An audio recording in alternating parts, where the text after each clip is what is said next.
Today we have the young patriot for Kennedy Agyapong in the house. Welcome them with a mighty club offering. Thank you so much for taking time out of your busy schedules to be with us this morning. Do it once again for them. You know, me, I say things and people get angry. And I don't know whether people think that I care about their anger. If I care about people's anger, I will speak. Me, I prophesy and I lose church members, and I'm still prophesying. I call people, I prophesy to them. And I know by the end of the prophecy, they will leave, and I will still prophesy. And over the years, I'll be vindicated by the prophecy.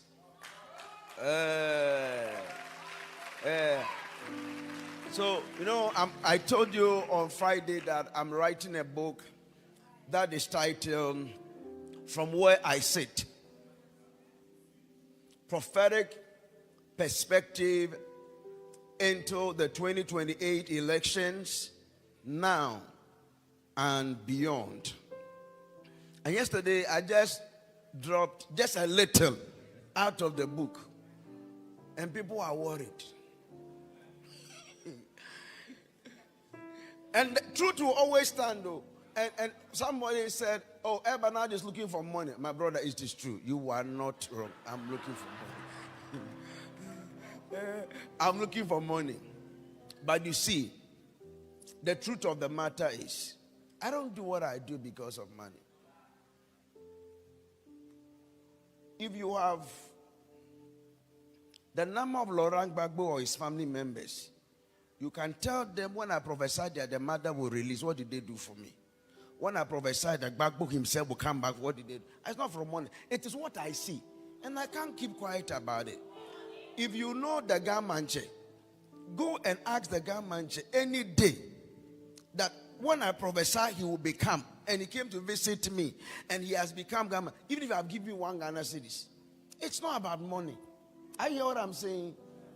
If you like, ask the NDC people when I say they will win. And they have invited more, but I've not attended because I don't prophesy because of that. What I see, I prophesy.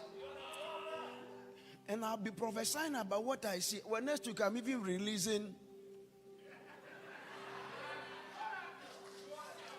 I'm releasing maybe another chapter. Where is Prophet Prince? Come. I was telling you the 4 things that will make Kennedy Agyapong win and all of that. You remember? 4. The 4 things. And all of this chapter. Number 1, what did I say? The young man effect. The young man effect. I said the young man effect. And not young men. Young men from everywhere. It's a young man effect. Number 2, what did I tell you? The business effect. The business effect. Because in a vision, as I was talking with the angel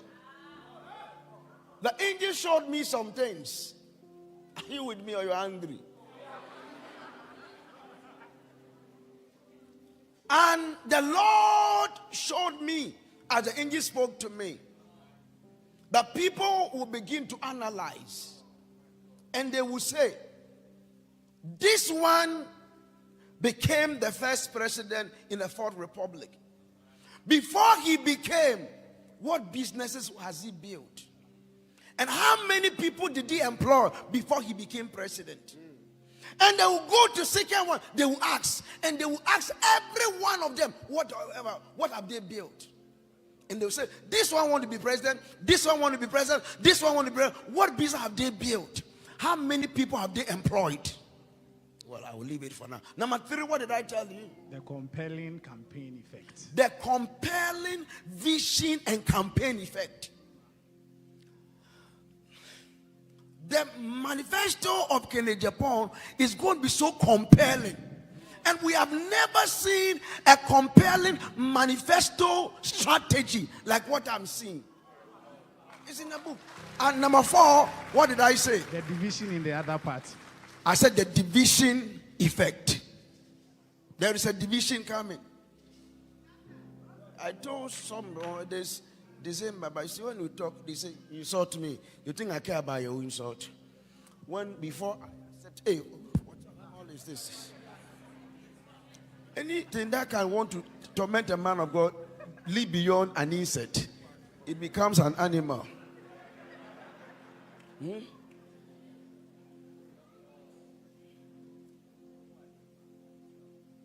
I before I accepted to do this, I knew all the insult that will come again. And I asked myself, are you ready? Yes, I'm ready.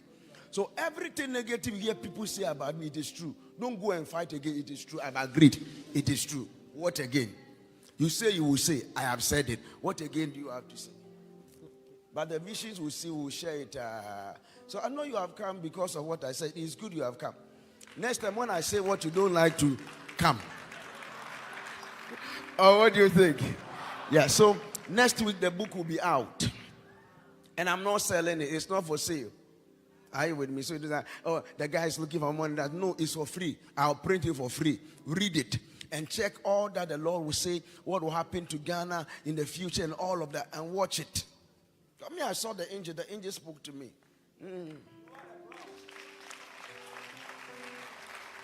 No, it's like yesterday, Barca match. It was 2-1. The match is done. We've watched it already. Anyway, let's come to the house of God. Oh, you don't like what I'm saying?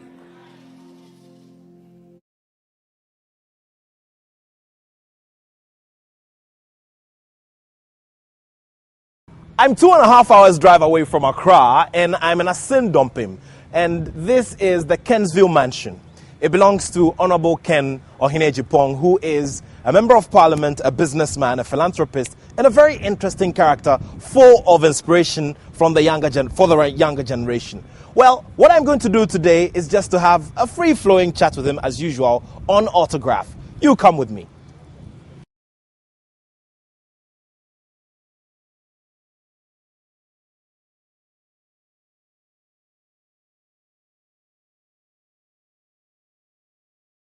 Thank you very much for staying here with us on Autograph here on the Joy Prime channel on Multi TV. Of course, it's a Saturday night and we're going to spice up the evening because I trust that we're going to have a very interesting discussion because of the personality involved here. I'm sure that you were wondering whom I was talking about. Well, it's the ever-present Honorable Kennedy Ohene Agyapong. Honorable, thank you very much for your time here. You're welcome. Thanks for coming. Sure. I got in here today and I saw loads of people standing in front of your gate. That's first. And then I got to appreciate some of the individual situations. I saw a young lady, I think she's in her teens. She hadn't attended school for 1 year. And this is one of many people who come to you on a daily basis. How do you manage all of that? Well, let me explain to you why I do that. You know, because I was born and bred here, I went through difficulties or challenges to get to where I am. And I admire two of my classmates. Two of them, Stephen Yamiche and Philip Inkum. They're very sharp guys. We took their common entrance and they did better than me. But their parents could not take them to school. One of them went to stay at Dunkwa on Ohene, and he was a shoemaker. The other, then our head teacher, sponsored him to go to training college. And it took him so long to go to university. So I realized we lost a lot of talents. We wasted their talents and all those things. And therefore, I learned from that. I said, look, let me give opportunity to, kids in this area, those who are good, we encourage them. And you never know, one day they also be somebody. So what you witnessed today, in actual fact, she's not from this constituency. They've come to stay here. And then where she comes from falls under Honorable K.T. Amon, Asqua, Adansi Asqua. But it doesn't matter where you come from. If you have the talents, if you are brilliant, we shouldn't let you stay home like that. And a pretty young girl like that if she's not helped, within the next 2-3 years, we'll have a child. And that will be the beginning of her life, poverty, right there. When I saw the grades and where she attended school, I think if she's given opportunity, she will do very well. That's why I ignore whether it's from the constituency or not. She's a Ghanaian, and therefore I have to help. I've done that to a couple of people, and they are now doing well. I remember one day I finished program at Peace. Those days they were at the Chimota area. Yeah. And a gentleman came with a mother to see me. When I saw the grace, I said, wow, and you mean you've stayed home for 1 year? I said, yes. This one had also stayed home for 1 year? Yes, with 7 A's. 7 A's? Yes. So I said, hell no, you got to go to school. What do you want to do? He said, pharmacy. I said, okay. I paid, and the guy got first class pharmacy. He came to my house and said, the only thing I want from you is to attend my graduation. Unfortunately, I was going to America, but the guy brought his pictures and everything. I mean, really show appreciation for what I've done for him. I'm giving that example because he's not from my constituency. I've helped guys, another boy from this constituency. I took him to Addo College. Second year, he did the November, had 7 A's and a B. So he didn't go to third year, went straight to university, and he had first class. Now he works for Fidelity Bank. Wow. I have a guy, medical doctors, I've helped a couple of them. That's very, very interesting. But I realize also that people go overboard in trying to seek help. And like I said, I've seen some of it for myself. There are those who come with all sorts of situations, and you realize that some of them don't even want to push themselves. They come, and all they want to do is take from you. Yeah, that's why sometimes I ask a silly question, just make fun of them and say, when you were having sex with your husband or your wife, did you think that Agyapong, the MP, was going to take care of your responsibility? That is your responsibility right there. But sometimes when you look at the situation, then you have to help. Others also go overboard, like what you saw here. The lady who came to me brought a bill for her son, 600 Ghana cedis. I paid. Then you sit here again and tell me you need to go and put that. I'm sorry. There are 3 young guys, I turned them down. They're coming from St. Andrews, whatever, secondary school. They brought their school fees for me to pay. In the first place, who took you to school? Your father knows very well, or your mother knows very well that this is a private school and decided to take you. I don't think any parent will do that and ask you to come. If the parent has challenge, they will come to me with the child. But not students, 3 of them, they brought their school fee. You think I'm a kid? That I'm not going to do it. A lady who came here, she's working as a husband, you have a baby. Now you say you are doing long distance and I have to pay. How much is long distance? You have to work hard. See, when we were in school, as far back as Form 1 in Addo College on vacation, I'll come to my mother's shop at Okanshi, took some of the things and sell. I was hawking on the street with it. Here's PK chocolate, Tatra, Nazet, here's Rob. Okay, we went to Germany. I was washing plates, although I'd finished this form. You needed to do something to survive. These people shift their responsibilities on politicians. They don't challenge themselves. They don't do anything. The slightest challenge they have, they go to their MP.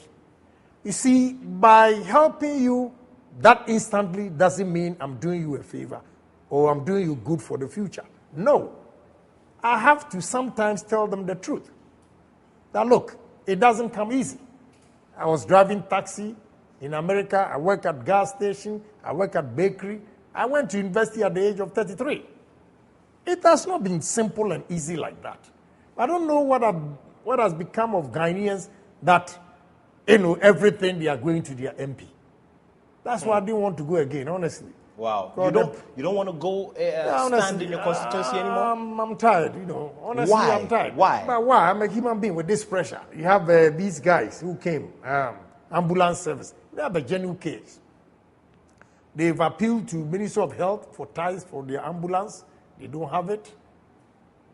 the region doesn't have it, now constituency, they fall on the MP. I decided to give them the check because I may be a victim one day and there will be no ambulance. That is why I gave them the check. I think of tomorrow, what can happen to me. And you know, at my father's funeral, when they offered their services, I was wondering why we need an ambulance service. But truly, we had about 7 people that collapsed and we needed their service. So today, they come and they said their ties are not, they've worn out. I have to help.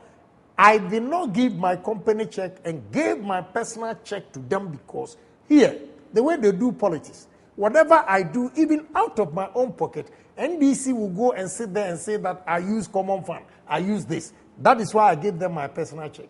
And again, even a company check, MP doesn't hold any check for government. Now, that brings another very interesting thing that happens during campaigning for you, the MPs. One thing that we understand is that sometimes you, members of parliament, fund each other, your friends. So sometimes you even fund each other across board on the other side of the political divide. Is that true? Not election time. Probably, maybe their own internal elections. Then they will need your assistance. If it's your friend, you help. But not on general election now. MPP will go and fund NDC or NDC will go and fund MPP. That honestly, I see. It won't happen. You took me around on this massive, luxurious mansion with a lot of, acreage. I realized that the furnishing is just made of ideas from all over the world. You just replicate ideas that you see from all over the world. Yeah. How and why is that? It's because of exposure. I've traveled far and wide, and any nice thing that I see, I put it here. And any opportunity given to me, I want to create or replicate. See, it is not only the classroom work that will make you successful. And why we have myopic thinkers, especially politicians, they are so myopic because when you travel with some of the politicians, excuse me, I have to goof a bit. When you travel with them, instead of staying in a good hotel, they want to keep their per diem, stay in the Ibis hotel for 40, give them bunk bed. What would you learn from bunk bed hotel? You see, the swimming pool is a first-class hotel. I slept at Ramabat, somewhere in India, and I saw the concept. It was so romantic. I said, okay, I'll do this. Okay?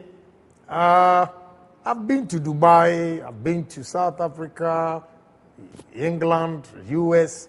Wherever I go, I stay in the hotel. I pick the nice things, the deco and everything, the combination. So it's all about, when we're growing up, they say travel and see. When you live in Ghana here, it's like, they say in a blind man's world, one-eyed man is a king. Yeah.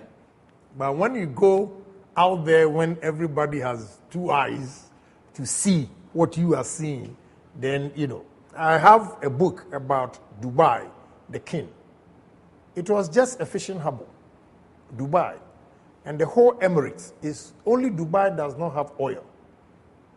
But today, they are filthy rich because of his vision. The way he has built Dubai, and all over the world, everybody is going there to spend money.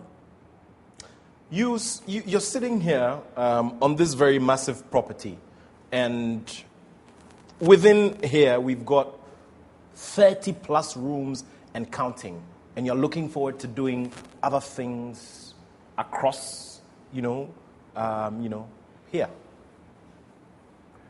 Yeah, my reason, in fact, growing up, I said to myself, the most beautiful property, I'll put it in my hometown. Why I did that is 2 reasons. First, you might call it massive if I wish I could do more than that. Why I have done this two things. That I want to die, but my name will not die. As for death, it will surely happen. But some people have died and their names still exist. And I want to be one of them. Because what if I'm given even 10 years more, you see what I'm going to do here. People have done it. I have seen it. And I'm challenging myself. So what do you want to do here over this 1 mile stretch on each side? Yeah. I have a small river here. I want to dam it and put a boat on it, like a man-made lake. Okay. Okay, for tourists, put a boat on it. I did a similar thing in Ashanti region. For last week, they even called me. They frustrated me and I stopped. But now, I think the chief has a foresight. Said, no way. You have to come back, take the land, develop it, and whatever percentage you want to give us. Here, I want to have the zoo. Ghana, we don't have any nice place, zoo and all those things. So I want to have a zoo here. I want to create an artificial lake and put a boat on it. I'm going to build a minimum 400-room hotel, then the golf course on the left. Why I want to do that is that if you go to South Africa, there's a place called Sun City. Of course. You drive from Johannesburg to Sun City, it's about 2.5 hours. If you don't meet any traffic at Kaswa, and you're driving from Accra to this place, it's 2.5 hours. But for somebody to drive 2.5 hours to come here, it should worth the driving. Sure. And therefore, I have to make the place exclusive and still affordable. I see. For people to come.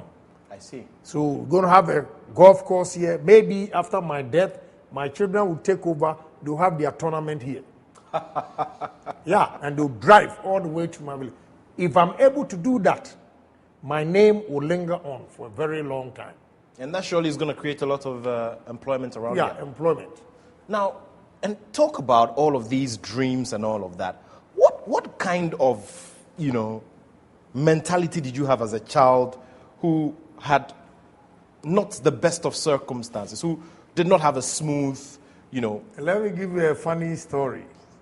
I think if you think I'm successful, then I'll give credit to girls who dogged me. Okay. Girls. Growing up, I went to a boys' school.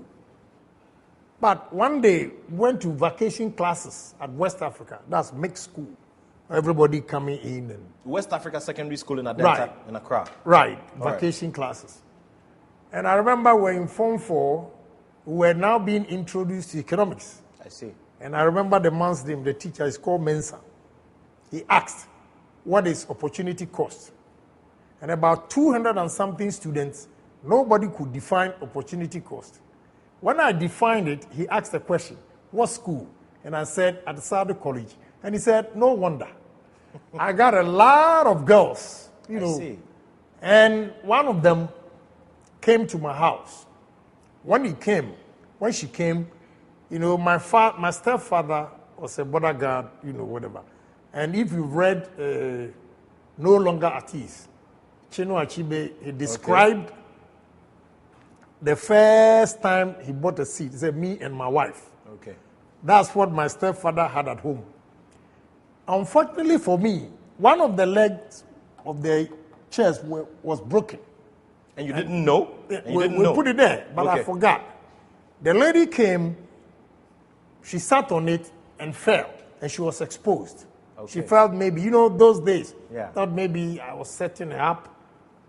She did not understand poverty because she was living at a Salam Down, very beautiful house. But because of my brains, she gave me opportunity, and poverty I goofed. She fell. I apologized to her, but she didn't take it kindly at all. I went with her to her house and all those things. When she entered, that was it. The next day I went there, she just slammed the gate. And that was the end? That was the end. Second one, after, I think I was in lower 6, where they have the CPP head office at the Salam Down, Mango Tree Avenue. Sure. That's where the girl was staying. I was so excited because I was a 6th former. That's so, I bought my sneakers from Bosu Brothers. I felt so good. And this girl, anytime I went there, wherever I was sitting with her, we come, the mother likes me. We're not doing anything anyway, just the fun of it, I have a girl. This time, she finished Form 5, but while she was there, I gave her one of my books, A Consummate Easy, by B.A. Menu. Tia Hamadi. I love that book. I like economics. So I realized the book is still good for lower 6.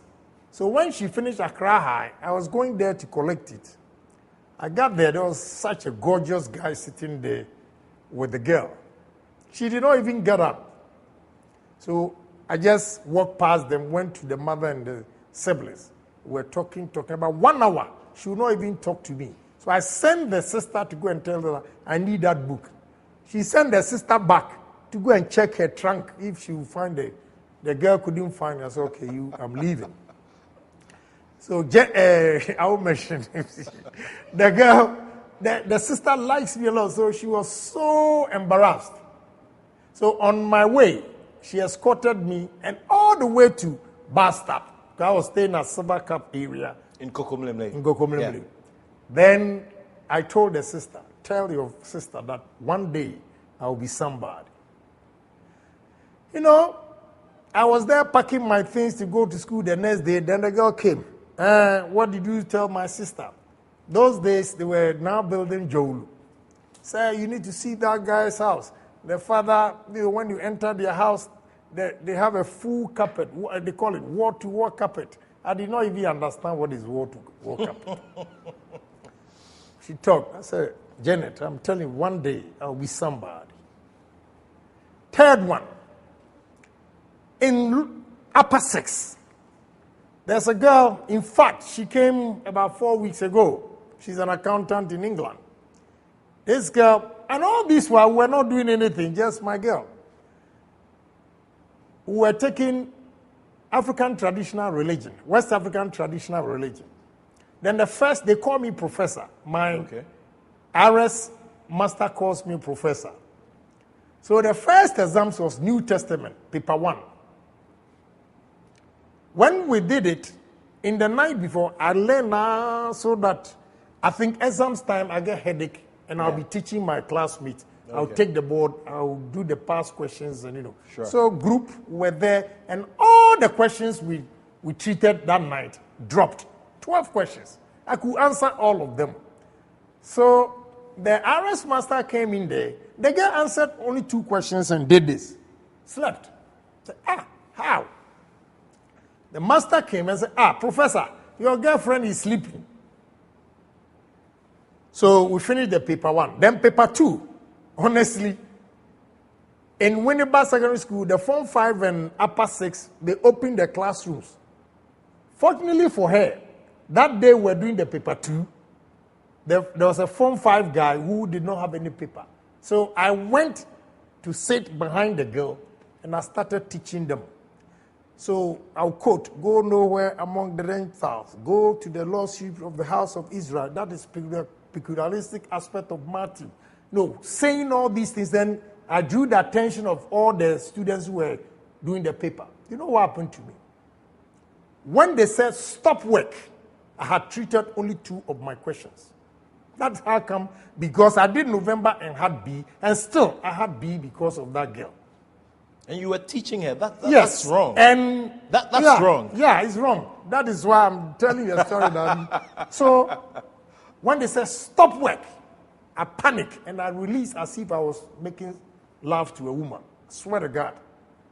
With all this, the girl went to university. I went to hustle in America. After college, when I asked her to come and visit me, she said, well, as for my family, they will not allow me to marry anybody who is not a graduate. I said, what? You that I taught? You? Okay. So with all this poverty thing and experience, I said, look, me, one day, I'll be somebody. Have you met any of them? Yes. This one came about 4 weeks ago, and I took her to dinner. And I teased her a lot, Say, yo, babe, you goof. interesting The character. second one, she came to her father's funeral. Okay. And needed a car. So I took the car to her. Then she told the brother, "Oh, this is my former boyfriend." And the brother said, "What? Are you stupid?" I said, "Please." So she was going to explain. I said, "Madam, please, don't even go there before I tell you everything." But, I don't hold anything against them because it prepared me for a better future. And it challenged you. Yeah. Yeah, so I'm cool. I'm surely I'm having a wonderful time as usual. And you can only get it here on Autograph, where we profile your favorite people and bring you their lifestyles. Honorable Ken Agyapong is my guest here. We'll do another round of commercials, and after that, we come back for some more revelations right here on Autograph. You know you have to stay right there, don't you?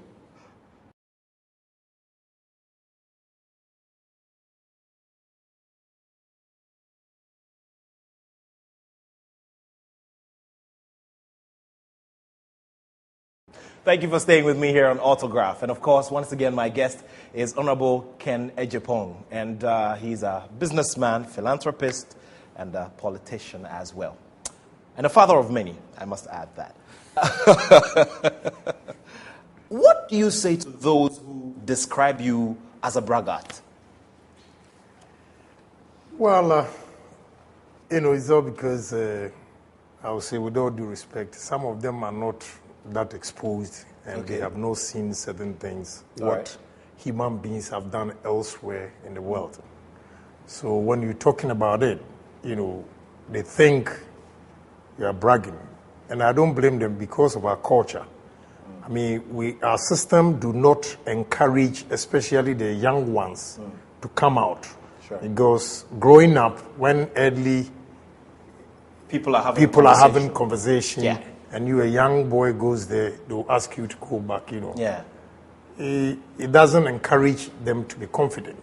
I'm wondering where you developed all of the confidence from, and I'm also wondering how come it is that, you are relatively more open about, what you've done, your net worth, your property, your businesses, how much they're worth, and all of that. Because regularly when we see, a very successful businessman or a politician like yourself, they're always very, they always shy away from talking about those things. Yeah. First of all, I do that because I'm a politician. All right. Not a businessman as such. A lot of Ghanaians look up to their politicians. So I want to tell my story for them to emulate my footsteps or whatever I've done. But unfortunately, this side of the world, when you begin to talk about even your lifestyle, then some people have a problem. And I think it's all because I'm a politician, and I have a loud mouth when it comes to politics. So it makes it difficult for people to comprehend whatever I say. But in actual fact, whatever I do, I just come out with certain things for people, to encourage, especially the youth, to take their destiny into their own hands. But sometimes it's misconstrued. I know in this country, they misconstrue confidence to be arrogance. It answers your first question. People think I'm braggart, people think you are too known. It's all because I have confidence. So they misconstrue confidence to be arrogance. And I don't have any evil intention telling people who I am, but I say that with good intention for especially the young men and women coming up to take their destiny into their own hands. Now you are here in my village. We'll probably go there for you to see where I was born and bred, where I attended my primary education and all those things. So wherever you are today, you let the youth know that, look, you can make it. And I always tell the young ones who create opportunities for themselves by coming to me that your future will be better than mine because you are lucky to be born in the city. Now, those of us coming from the village, it's like one born on the hilltop and the other in the valley. The one in the valley climbing up to the hilltop is very difficult. But there are two scenarios. The one on the hilltop, instead of looking up to do more, he looks, sky. Yeah, he looks down. That is where they have a problem. Because you see a lot of rich people, their children, when they die and leave them properties, they misuse it. They are those on the hilltop looking down. Those born in the valley want to climb up. And to climb up from that valley to the hilltop, and what literature in Macbeth calls it multitudinous incarnadine. Waves, like waves. You go up, you drop, then you get up. So by the time you get to the hilltop, you have had a lot of experience. That makes you a perfect man when it comes to taking decisions and how to run your business. Now, talk about business. You do all sorts of businesses. You are into real estate. You're a media owner, and you have businesses all over the world as well. So I'm glad I'm having this conversation with you, because at least I'll get to know one or two things that people don't regularly do. Do you know what your net worth is? All sorts of businesses. You are into real estate. You're a media owner, and you have businesses all over the world as well. So I'm glad I'm having this conversation with you, because at least I'll get to know one or two things that people don't regularly do. Do you know what your net worth is?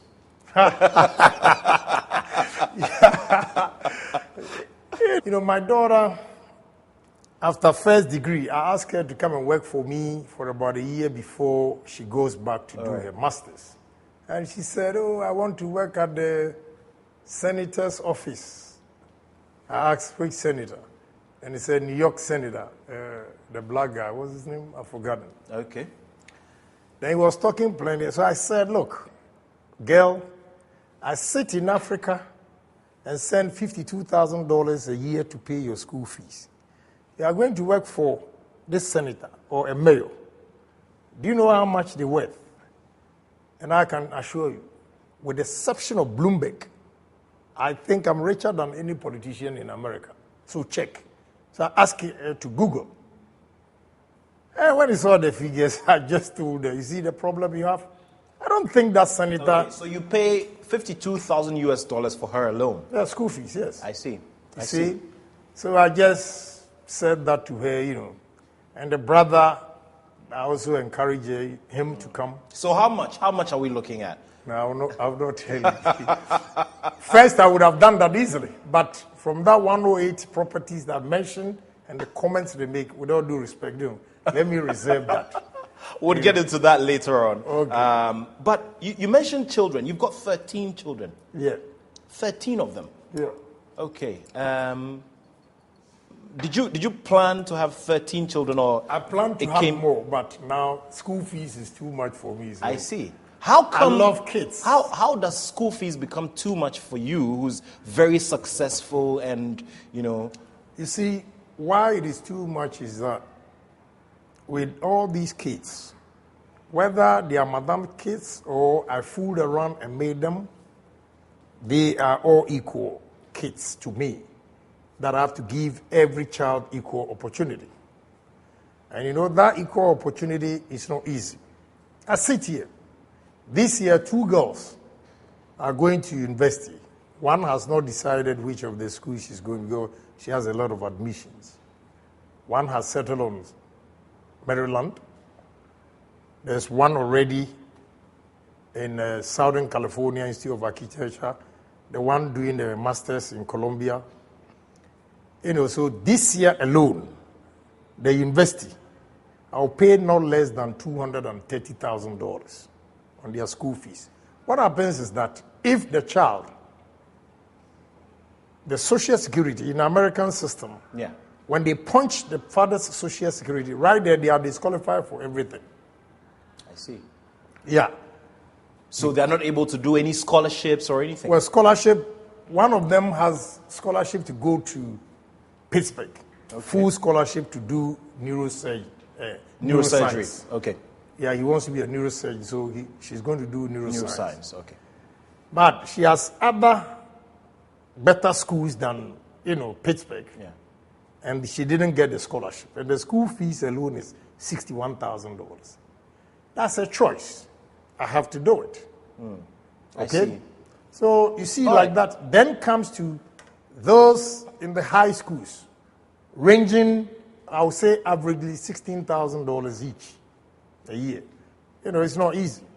Okay. So if you don't plan and you continue to make kids, And you plan to have more, you said.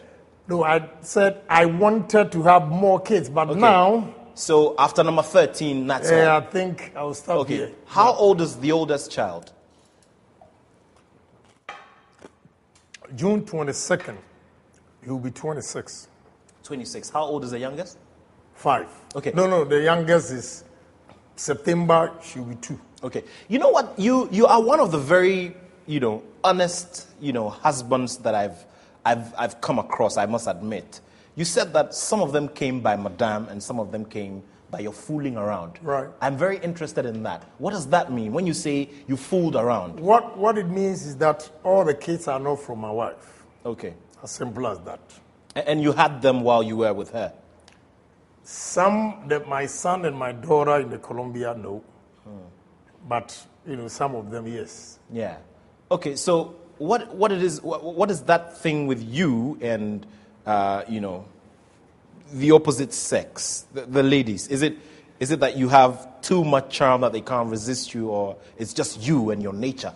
Oh, not that I have too much charm or my nature. But you see, you look so sharp. Thank you. The woman will just go after you. No, but you're 50 plus and you look good. I must admit. I mean, well, but today, I think. I take the compliment. Yeah, let's go out of Ghana. Okay. Okay, when we go out of Ghana, then we will pick you first. So you look very sharp. Thank you very much. Thanks for the compliment. So yeah. I remember I heard you on an interview once. It was your birthday and a radio station called you, and you were giving so much credit to your wife because you said, look, and you said it in tree. You said you fool around so much, yet she's still strong behind you. Yeah. What exactly is that thing with you fooling around? Give me the details. Well, when I use the word fool around means I've had kids after my wife. Okay, so relationships that led to kids. That's what I mean by fool around. Yeah. But it's not a pleasant thing to talk about. Yeah. Once I have kids, I'm proud of my kids, and therefore I'll not shy away. Because definitely you can find out. And I wouldn't want to say that this is Madame's child and this is out of wedlock, whatever. Yeah. No. Yeah. They are all my kids. I see. I'm proud to have them as kids. When we watch the movies, okay, it shapes the way we think sometimes. And for a very long time, you watch movies that have similar situations where husbands have to go and declare that they have children outside of the marriage. Sometimes they have to take their wives out for dinner, go and cry, how have you, broken the information over the years? How do you do it? Well, I have not done that. Okay. She found out herself. She found out herself. That comes to the statement you made earlier on. That makes her a wonderful woman. She knows one or two things about me that she asked in person, and that's it. She doesn't comment about it. She never got upset? Well, she's a human being, why not? Sometimes it gets to her. She complained. One day, she went to a place and they asked her, oh, are you the Ewe woman? And she just looked at the president. And did not say anything and just walked away. And she broke down, Yeah. Those things. It's not pleasant. So I wouldn't want to bluff about it and talk as if, those... They are too personal, so I try to stay away.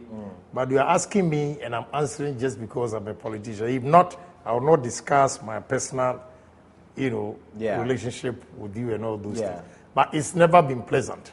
If you ask me, I will tell you that I wouldn't advise anybody to go and have children or have kids elsewhere. I see. Okay? But if you make a mistake and do it, so be it. I see. You need to take care of everybody. And make sure you give them equal opportunities. I can share one secret with you. My work kids, I'm sorry to the other ones, they are very sharp. Very, very sharp. But that doesn't mean they are going to be successful than any of them.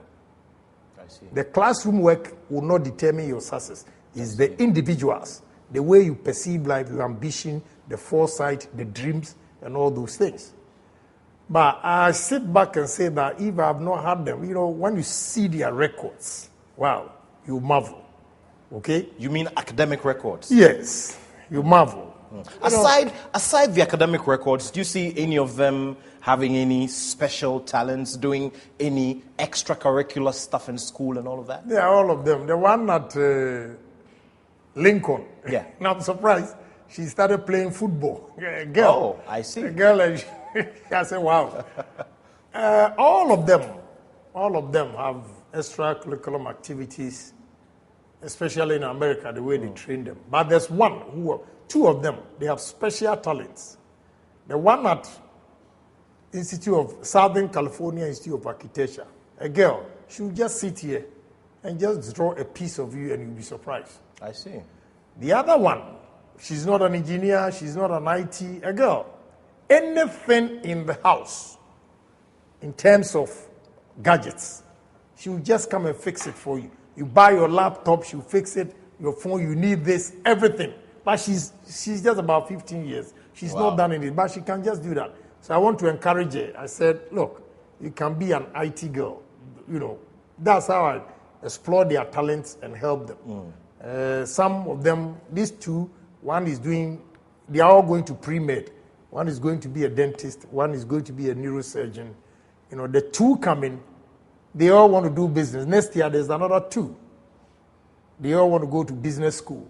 One is very good in maths, the other very good in English. So I have all kinds of combinations. I will encourage all of them to finish college.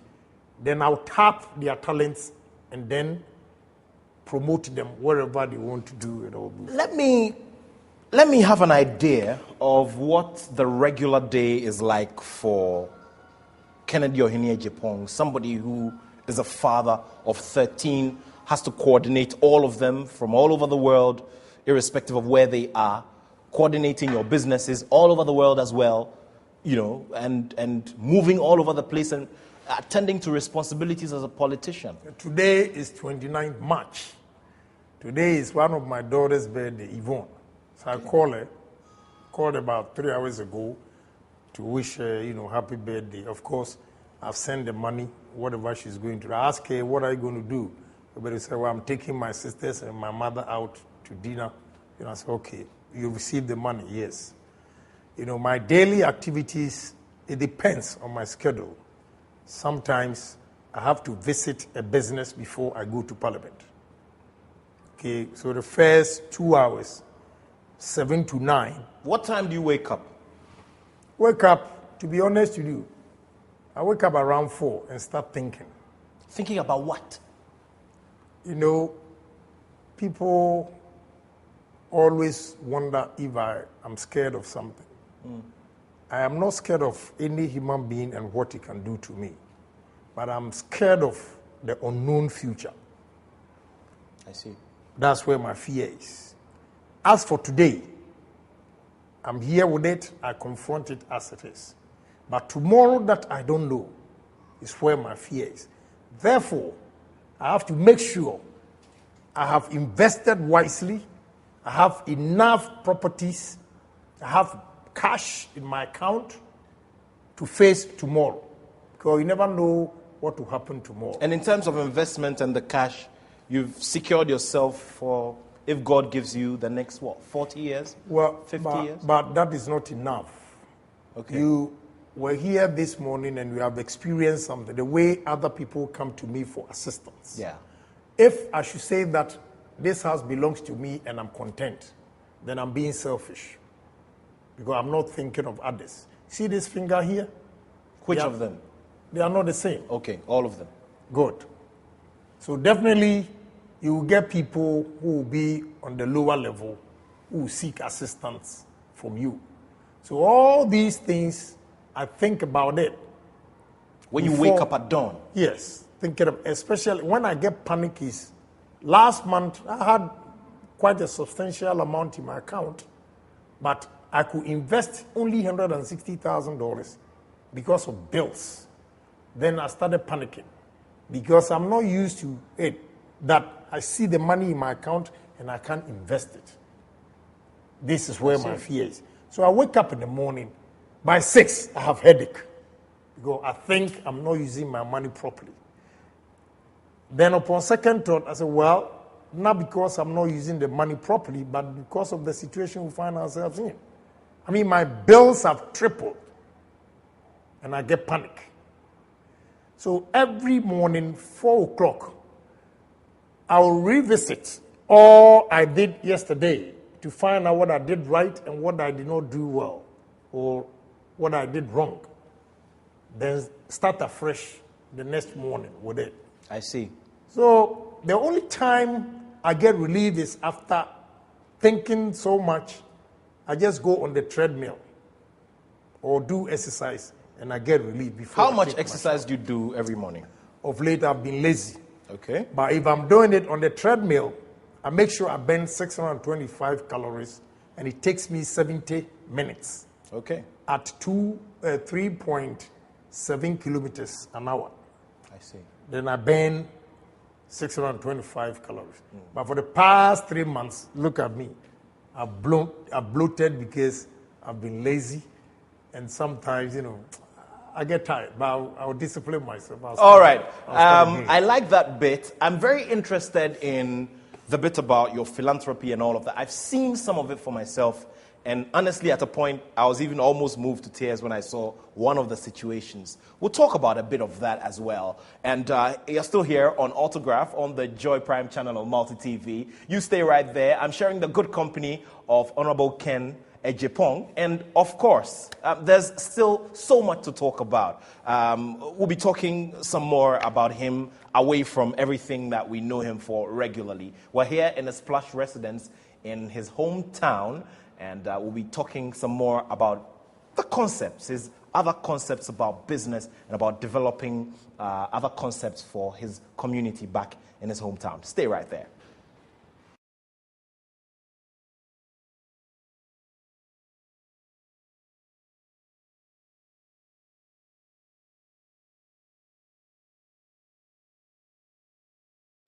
All right, this is the toughest part of the show for me because we're entering our final lap and we have to squeeze so much in here.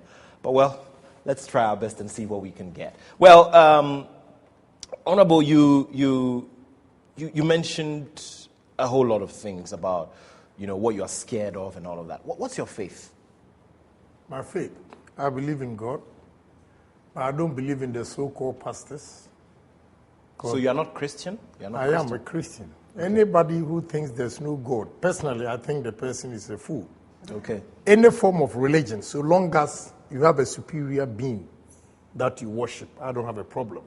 But I'm a Christian. I believe in God. But with the kind of pastors and priests that you have, deceiving people, healing them, meanwhile, when they are sick, they call the doctor to come and treat them. That I don't believe. That's why I don't go to church. My church is what you saw here. I give out to ordinary people, the needy ones, instead of going to give collection and tithe for them to, use it for their lavish lifestyle. But you don't have all those kinds of pastors scattered all over the place. There are churches where, where your expectations of a setup of a church can be met. Mensa Utabo. Among the lot, I would say Mensa Utabo. I like his preaching, the way he preaches. So you visit his church sometimes? Not really. Okay. Not really, but I admire the way he preaches, His factual realities. He's always encouraging people to take their destiny into their own hands instead of relying on people. And anybody who attempts business and fail will attribute his or her failures to a witchcraft. And a pastor will tell you, your grandmother in the house, your mother in the house. No, this kind of indoctrination is hampering development in this country, honestly. So I don't go to church at all. I don't want to be indoctrinated.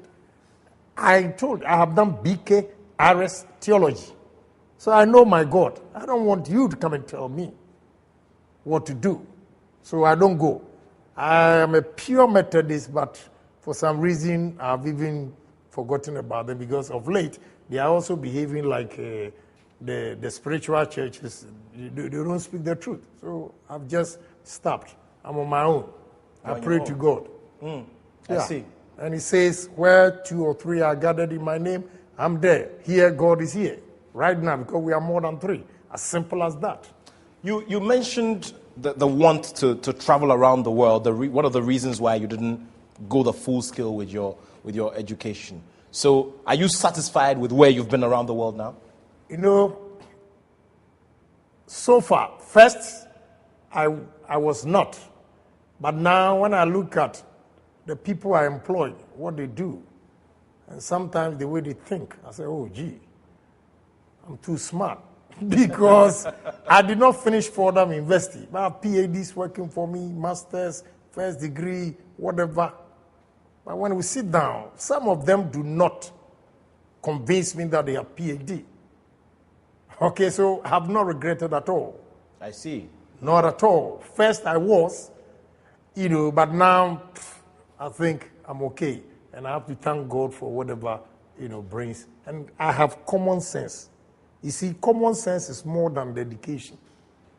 Tell me about that day when you took the final decision that, okay, I'm done with school, Fordham University, we're not going along anymore. I want to go and look for money. Something happened. I was the best student in economics at Fordham University. So, and one guy, Attoh, was also very good in French, a Ghanaian. Then one Spanish guy. So the school, the professors recommended us to some schools, companies. I was recommended to Smith Barney. Okay, it was Solomon and Solomon. Now Smith Barney. Then Attoh went to AT&T. And I think rather it was a Jamaican guy. We're all blacks. And during the interview, I was in the 3rd year. They said, oh, we'll give you $89,000 a year. And when you finish, you get around 120. Meanwhile, I had over $1 million in a Greek bank in Ghana here. So I went home and asked my wife, you mean all this school, I'm going to finish and make $120,000?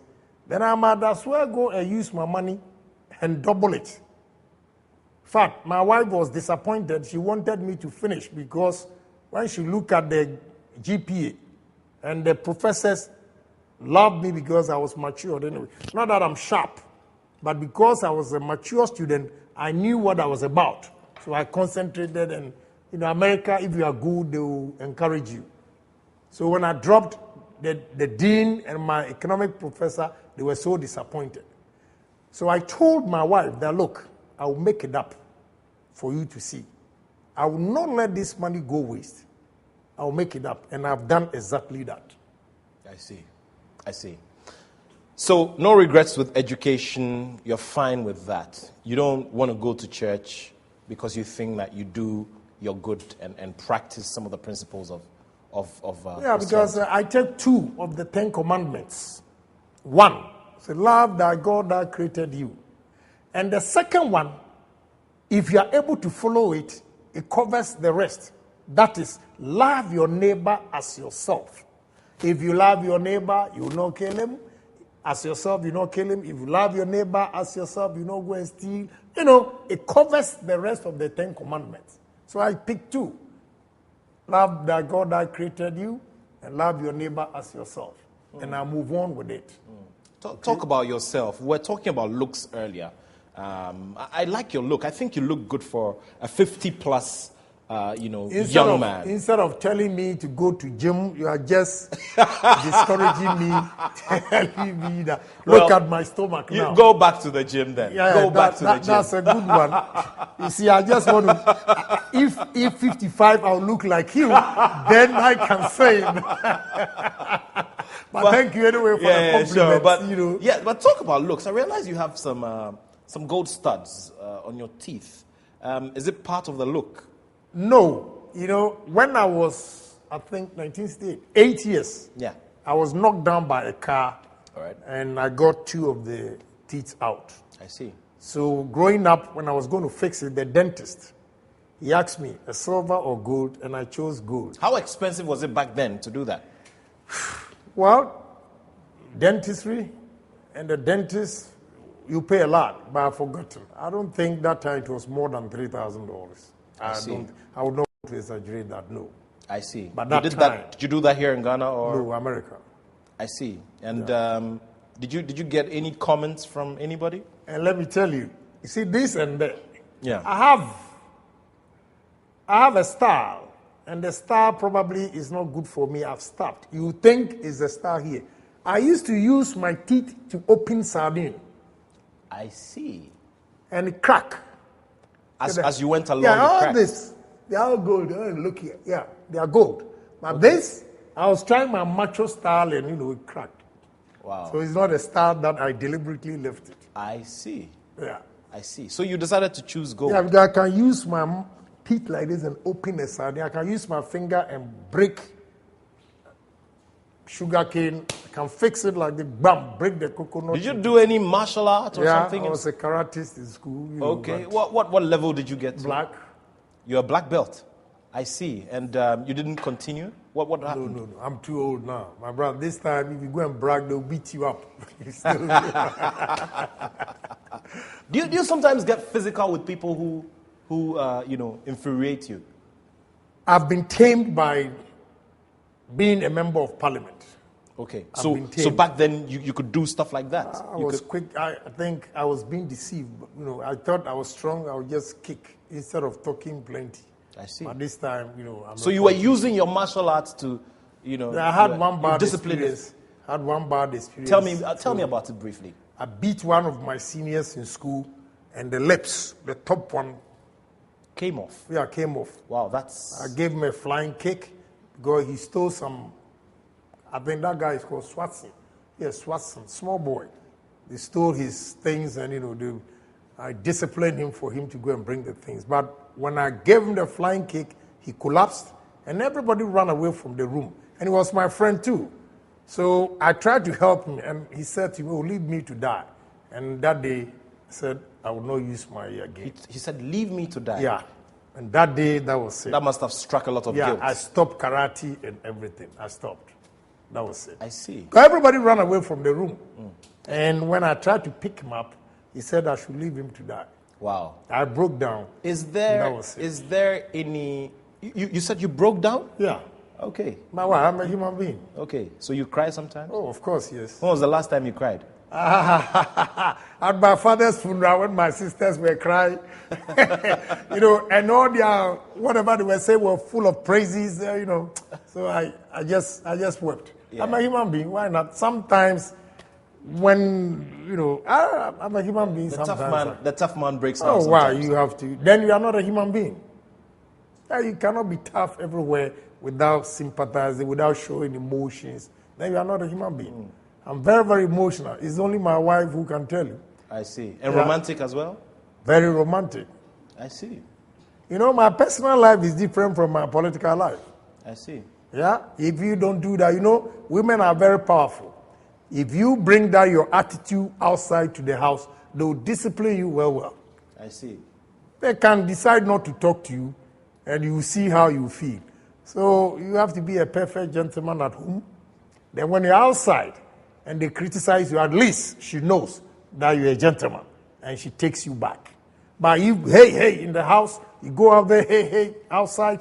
When you are running away from outside to the house, she will rather close the door for them to beat you. So, So you're a good boy at home. Oh, yes. It's been great sharing your company today. You've done 50 years, the first 50 years of your life. Yeah. The next 10 years, what is it going to be characterized by? You've next projected 10 years, already. The next 10 years, I wish I could double all the properties I have. I wish in the next 10 years, I'll finish this project. And it will be a Ghana Sun City. And it's going to be a Ken City. I said, let people come in here and see the vision and how human beings can think, especially blacks. Because black people, we have a lot of our leaders are so myopic. They don't dream big, they don't think big, they don't talk big, they don't do things big. They always settle for less. I want to be one of the few politicians and a businessman to take it up there. My vision and my aim is the sky, and the sky is the limit. And you've prepared your retirement plan already. You've prepared which room you're going to stay in your home already? My retirement plan, my bedroom here, I will not be able to climb the steps, so I have one bedroom down here. And this office, I'm going to control all my businesses in the world from my village here. This is how I planned it. At age 65, if I'm out of politics in business, I will want to come here. The sanity, the peace and everything, and leave the rest for my children to handle. But I will remote control it from here. I see. Briefly before we round it up, 2016, are you going to run or you won't run? My chiefs, elders, and my sister here, she's one of the engineers. They don't want me to go away. So I'll go one more term. And I think if I'm alive by 2020, I got to go out of politics and also enjoy life. All the best with it, and thank you so much. I'm really looking forward to, Ken at 60 and Ken at 65. We'll pray for that. Thank you very much. Thank you very much. It's a pleasure. Nice talking to you. It's been great sharing your company. Kennedy Ohene Agyapong, MP, has been my guest tonight on Autograph, and this is somewhere in Ghana, in Asin Dumpim. Well, we'll be doing some more as we go along during the weeks, and expect more surprises here on Autograph. Thanks to the whole production team, and thanks to all of you out there for watching. My name is Nathaniel Attoh. I'll be back on your TV next week, Saturday, 8:30 p.m. sharp. Goodbye.